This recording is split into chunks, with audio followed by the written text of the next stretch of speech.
ഇന്നൊരു ചെറുക്കനും പെണ്ണും റൂമിൽ ഒരു ഹോട്ടലിൽ മുറിയെടുത്താൽ ആരും ചോദിക്കുകയില്ല. പണ്ട് ഇങ്ങനെ ആയിരുന്നില്ല സ്ഥിതി. പണ്ട് കേരളത്തിൽ ഒരു ഹോട്ടലിൽ ചെന്ന് അല്ലെങ്കിൽ ഒരു ലോഡ്ജിൽ ചെന്ന് റൂം എടുത്താൽ പല ചോദ്യങ്ങൾക്ക് ഉത്തരം കൊടുക്കേണ്ടി വരുമായിരുന്നു. നിങ്ങൾ വിവാഹിതനാണോ, അല്ലെങ്കിൽ ID പ്രൂഫുകളും എല്ലാം ഹാജരാക്കിയാൽ മാത്രമേ റൂം ലഭിക്കുകയുള്ളായിരുന്നു. ഇന്ന് സ്ഥിതി മാറി. ഇന്ന് പ്രായപൂർത്തിയായ ഒരു പുരുഷനും സ്ത്രീക്കും എവിടെ വേണമെങ്കിലും ഒറ്റയ്ക്ക് താമസിക്കാം. ആരും ചോദ്യം ചെയ്യില്ല. കോടതി അതിനെല്ലാവിധ ആനുകൂല്യങ്ങളും കൊടുത്തിട്ടുണ്ട്. പല സ്ഥലങ്ങളിലും ഇപ്പോൾ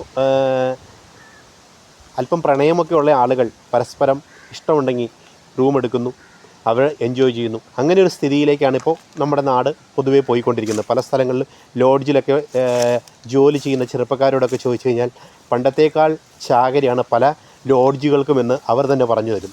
മുമ്പുണ്ടായിരുന്നതിനേക്കാൾ കൂടുതൽ ഇന്ന് റെയ്ഡൊന്നും പേടിക്കേണ്ട കാര്യമില്ല. പല സ്ഥലങ്ങളിലും പോലീസ് വരുമോ, റെയ്ഡിന് വരുമോ എന്നുള്ള ഭയമൊന്നും പലർക്കും ഇല്ല എന്നുള്ളതാണ് വാസ്തവം. നേരത്തെ പല സ്ഥലങ്ങളിലും പൈസ വാങ്ങിയിട്ട് ലോഡ്ജുകാർ തന്നെ ഒറ്റുന്ന ഒരു സംഭവങ്ങൾ പല സ്ഥലത്തും ഉണ്ടായിട്ടുണ്ട്. ലോഡ്ജുകാർ തന്നെ പോലീസിനെ വിളിച്ചു പറയുകയും റെയ്ഡ് നടത്തുകയും ഇതുങ്ങളെ പിടിച്ചുകൊണ്ട് പോവുകയൊക്കെ ചെയ്യുമായിരുന്നു. എന്നാൽ ഇപ്പോഴത്തെ സ്ഥിതി മാറി. ഇപ്പോൾ ഒരു പുരുഷനും സ്ത്രീക്കും അവർക്ക് താല്പര്യമുണ്ടെങ്കിൽ അവർക്ക് ലോഡ്ജിൽ മുറിയെടുക്കാം, ലോഡ്ജിൽ താമസിക്കാം എന്ന സ്ഥിതിയാണ് വന്നിരിക്കുന്നത്. എന്നാൽ വാണിഭം പാടില്ല. വാണിഭം പോലുള്ള സംഭവങ്ങൾ നടക്കുമ്പോഴാണ് പോലീസ് റെയ്ഡ് നടക്കുകയും പോലീസ് സ്ഥലങ്ങളിൽ പിടിക്കുകയും ഒക്കെ ചെയ്യുന്നത്. ഇത്തരം വാർത്തകൾ കഴിഞ്ഞ ദിവസം ഒരു സ്ഥലത്ത് റെയ്ഡ് നടന്ന വാർത്തയൊക്കെ നമ്മൾ കേൾക്കുകയുണ്ടായി. എന്നാൽ ഇന്ന് പല സ്ഥലങ്ങളിൽ ഇതുപോലുള്ള സംഭവങ്ങൾ അനുദിനം എന്നോണം നടന്നുകൊണ്ടിരിക്കുന്നു.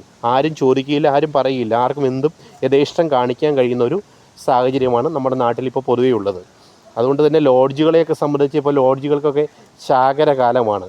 പല സ്ഥലങ്ങളിലും ഇഷ്ടംപോലെ ലോഡ്ജുകളാണ് അനുദിനം മുളച്ചു പൊന്തിക്കൊണ്ടിരിക്കുന്നത്.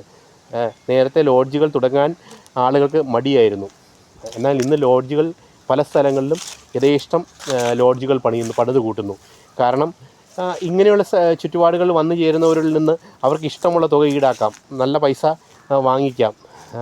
പ്രത്യേകിച്ച് ഈ കൗമാരക്കാരൊക്കെ പ്രണയബദ്ധരായ കൗമാരക്കാരൊക്കെ ലോഡ്ജിൽ വന്ന് മുറിയെടുക്കുമ്പോൾ അവരെ ഭീഷണിപ്പെടുത്തിയും അല്ലെങ്കിൽ അല്ലാതെയും ഒക്കെ പൈസ പറ്റുന്ന ധാരാളം ആളുകൾ നമ്മുടെ സമൂഹത്തിലുണ്ട് എന്നുള്ളതാണ് വാസ്തവം.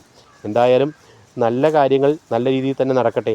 ചീത്തയായ കാര്യങ്ങൾക്ക് തടയിടാനും നമുക്ക് കഴിയട്ടെ എന്ന് പ്രാർത്ഥിക്കാം നമുക്ക്. അല്ലാതെ ഇപ്പോൾ ഈ സമൂഹത്തിൽ ഇപ്പോൾ ഇങ്ങനെയൊക്കെയുള്ള കാര്യങ്ങൾ നടക്കുമ്പോൾ നമ്മളൊക്കെ അതിനെന്ത് പ്രതികരിക്കാൻ എന്ന തോന്നലാണ് പല മനുഷ്യർക്കും ഉള്ളത് എന്നുള്ളതാണ് വാസ്തവം.